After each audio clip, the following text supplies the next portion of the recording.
আগরতলা উদয়পুরের মধ্যে যাত্রী রেল চলাচলের উদ্বোধন মঙ্গলবারই হতে চলেছে। রেলমন্ত্রী সুরেশ প্রভু নয়াদিল্লির রেলওয়ে ভবন থেকে বটন টিপে ভিডিও কনফারেন্সিং এর মাধ্যমে নতুন এই পরিষেবার উদ্বোধন করবেন বলে এনএফ রেলওয়ে সূত্রের খবর।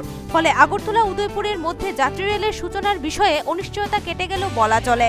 মঙ্গলবার দুপুরে এই পরিষেবার সূচনা হবে।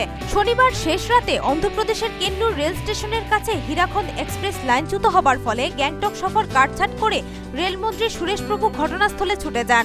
গ্যাংটক থেকে রেলমন্ত্রীর অরুণাচল প্রদেশে যাওয়ার কথা ছিল। সেখান থেকেই বটন টিপে আগরতলা উদয়পুর যাত্রী রেল পরিষেবার সূচনা করার কথা ছিল। সেই পূর্ব নির্ধারিত সূচি অদলবদল হওয়ায় অনিশ্চয়তা দেখা দিয়েছে। শেষ পর্যন্ত এই অনিশ্চয়তা কেটে গেল। উদয়পুরের সঙ্গে যাত্রী রেল পরিষেবার শুরু হতে চলেছে।